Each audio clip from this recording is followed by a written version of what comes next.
Hey guys, I'm Aaradhna and this is the Sweer Surrender. I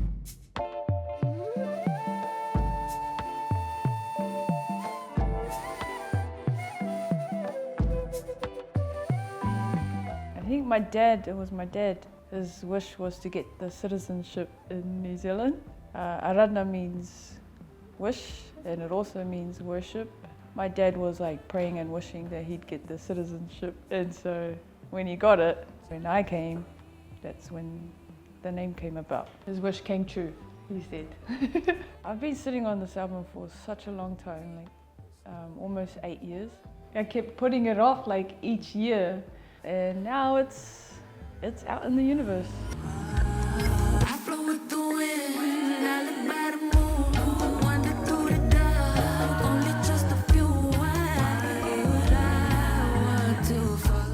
I've always wanted to be able to produce everything, because like I said, I could hear everything in my head, and I wanted to get all that out.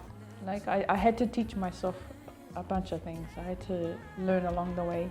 I want to express myself to the maximum level. To be able to produce it fully, it just feels like it makes sense. Like I am able to tell my story the proper way, the Aaradhna way. Yeah.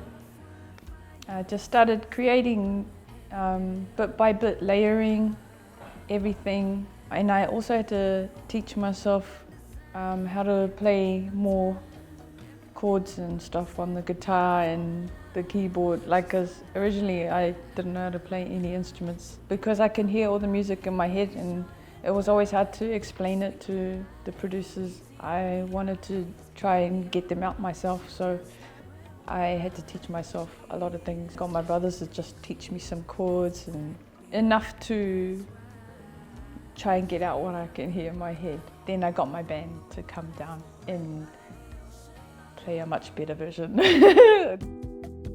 I called my friend Renati Waka, and he's the photographer, and it was me, him, and one of my girls, Jocelyn. We drove all the way out to Waikawa Beach, which is one of my most favourite places, and I had this white piece of material, and I got the white material to represent my mum. That's what I say in the chorus, and my mum's, she's from the ocean. She's a pearl from the ocean. It feels like everything we did was like a sweet surrender, just going with the flow and not fighting against the current. I wrote She to represent where I come from, and the first half is I'm talking about where Mum comes from, and I come from her. Then I talk about my dad. My dad, he's a very quiet man, but he's got a fire in his heart, and that reminded me of Arjuna. It makes me feel powerful whenever I sing that, or when I play it back. I feel like I am calling on my ancestors to surround me and protect me.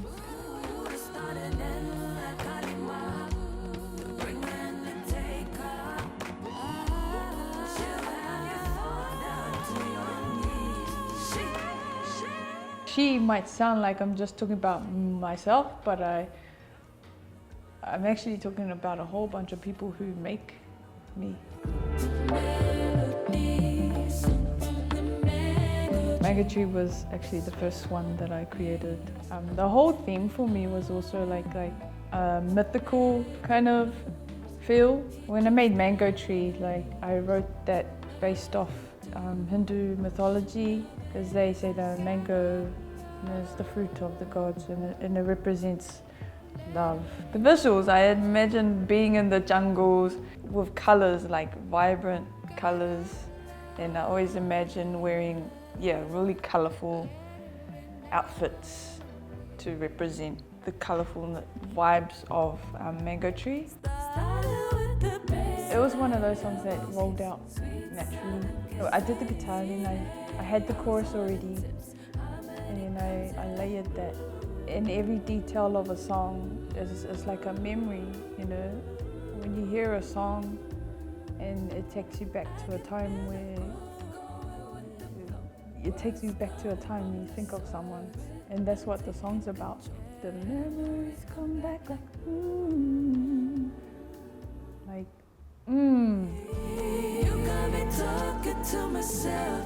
You got me darling. I follow a feeling. That's just how I roll. Like anytime I feel a strong feeling about something or someone, I just can't help myself, and I just have to follow that. And that's what this song's about. And it's just when you feel something strongly, and then it's just dwelling on that. You know, like I wonder, the chorus is like, you know, can you smell it on me? Can you smell how much I am like intensely thinking about you? But I love to love. Between Lady Six, yeah, that's our first collab. I can't believe it happened, but I'm so grateful it happened. It was a really good experience. Came up with the song and I was sitting on it for a long time. Who can I imagine on this? And then I just kept playing it back, and then Lady came up in my mind. I was like, she'd be perfect for this. And yeah, and that's when I asked her, do you think you could jump on this track?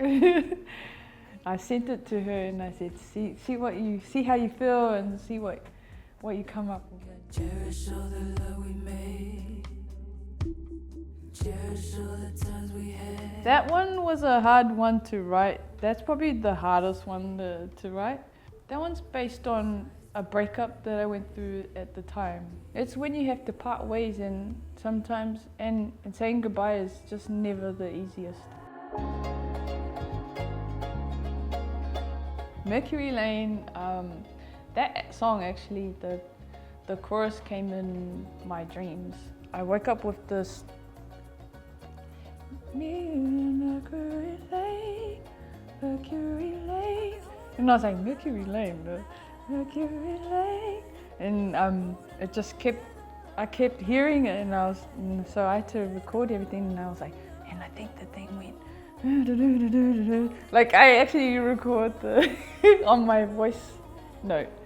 I leave that up to the listener to figure out what it means to them, but that's how the song came out. Like it came from my dream. All the beautiful ones. It's weird how some songs I write them and I don't know why I write them, and then I understand why at the end, like at a different time in my life, and it made sense for Mum. Like when I lost my mum, that song was made for her. That was the easiest song to write, but it's also the hardest song to sing nowadays, because I always think of my mum.